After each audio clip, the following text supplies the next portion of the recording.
بسم اللہ الرحمن الرحیم۔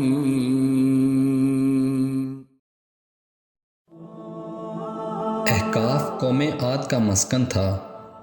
احقاف کا مطلب ہوتا ہے ریت کے اونچے اور لمبے ٹیلوں کی زمین۔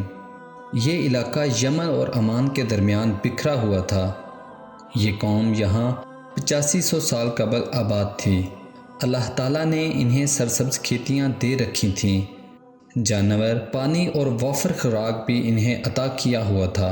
نعمتوں کی اس فراوانی نے انہیں بھٹکا دیا اور وہ اللہ تبارک تعالیٰ کے باغی ہو گئے۔ ہدایت کے لیے حضرت ہود علیہ السلام کو ان کی طرف بھیجا گیا۔ وہ انہیں تبلیغ کرنے لگے، لیکن عاد ان کا مذاق اڑانے لگے۔ وہ شرک سے پیچھے ہٹنے کے لیے راضی نہ ہوئے۔ شداد اس قوم کا بادشاہ تھا۔ یہ دو بھائی تھے، شدید اور شداد۔ شدید پہلے بادشاہ بنا۔ جب شدید فوت ہوا تو شداد نے اقتدار سنبھال لیا۔ شداد ایک وسیع سلطنت کا حکمران تھا۔ اس کی حکومت یمن سے عراق اور بعض روایات کے مطابق ایران تک پھیلی تھی۔ حضرت ہود علیہ السلام نے اسے بھی سمجھانے کی کوشش کی، لیکن اس کا دل بھی بند تھا، اور دونوں کے درمیان جب مکالمہ ہوا تو شداد نے حضرت ہود علیہ السلام سے پوچھا کہ اگر میں ایمان لے آؤں تو مجھے کیا فائدہ ہوگا؟ حضرت ہود علیہ السلام نے فرمایا، تم پر جنت حلال ہو جائے گی۔ شداد نے پوچھا کہ یہ جنت کیا ہے؟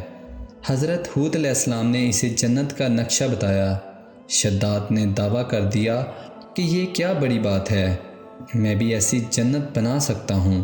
حضرت ہود علیہ السلام نے اسے کفر اور شرک سے روکنے کی کوشش کی، لیکن وہ باز نہ آیا۔ اس نے سلطنت کے تمام بڑے معمار کو اکٹھا کیا اور احقاف میں ارم کے مقام پر 20 اوس لمبی اور چوڑی جنت بنوانی شروع کر دی۔ جنت میں سونے اور چاندی کی اینٹیں بھی لگائی گئیں اور جواہرات بھی لٹکائے گئے۔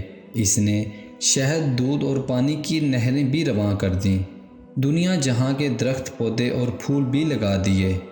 قوم عاد بلند ستونوں پر مکان بنانے کی ماہر تھی، اور شداد کے ارم یعنی جنت میں یہ فن عروج پر تھا۔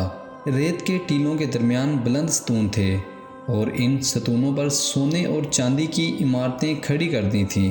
الغرض اس سرکش نے اپنے خیال سے جنت کی تمام چیزیں اور ہر قسم کی عیش و عشرت کے سامان اس شہر میں جمع کر دیے۔ جب یہ شہر مکمل ہوا تو شداد بادشاہ اپنے ایان سطرت کے ساتھ اس کی طرف روانہ ہوا۔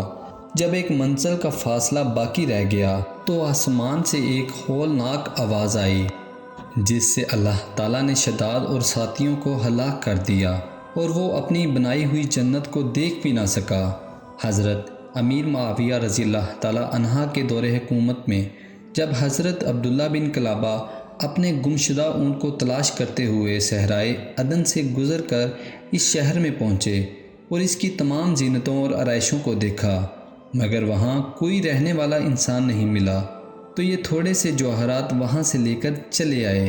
جب یہ خبر حضرت امیر معاویہ رضی اللہ تعالیٰ عنہ کو معلوم ہوئی تو انہوں نے عبداللہ بن کلابہ کو بلا کر پورا احوال دریافت کیا، اور انہوں نے جو کچھ دیکھا تھا سب کچھ بیان کر دیا۔ پھر حضرت امیر معاویہ رضی اللہ تعالیٰ عنہ نے کعب احبار رضی اللہ تعالیٰ عنہ کو بلا کر دریافت کیا کہ کیا یہ دنیا میں کوئی ایسا شہر موجود ہے؟ تو انہوں نے جواب دیا کہ ہاں، اس کا ذکر قرآن مجید میں بھی آیا ہے۔ یہ شہر شداد بن عاد نے بنایا تھا، لیکن یہ سب عذاب الہی سے ہلاک ہوئے تھے، اور اس قوم میں سے کوئی ایک آدمی بھی باقی نہیں رہا۔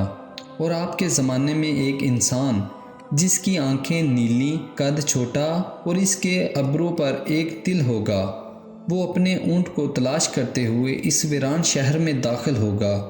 اتنے میں عبداللہ بن کلابہ آ گئے تو کعب احبار نے ان کو دیکھ کے فرمایا کہ باخدا وہ شخص جو شداد کی بنائی ہوئی جنت کو دیکھے گا وہ یہی شخص ہے۔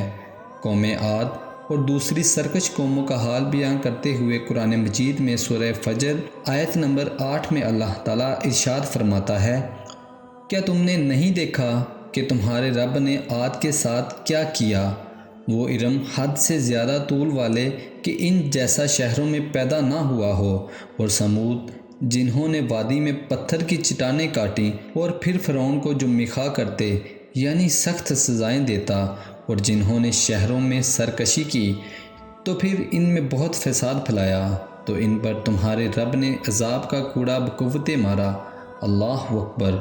اللہ تعالیٰ کو بندوں کی سرکشی اور تکبر اور غرور بے حد ناپسند ہے۔ خداوند قدوس کا دستور ہے کہ ہر سرکش اور متکبر قوم جس نے زمین میں ظلم سے فساد پھیلایا، اس قوم کو قہر الہی نے کسی نہ کسی عذاب کی صورت میں ظاہر ہو کر ہلاک اور برباد کر دیا۔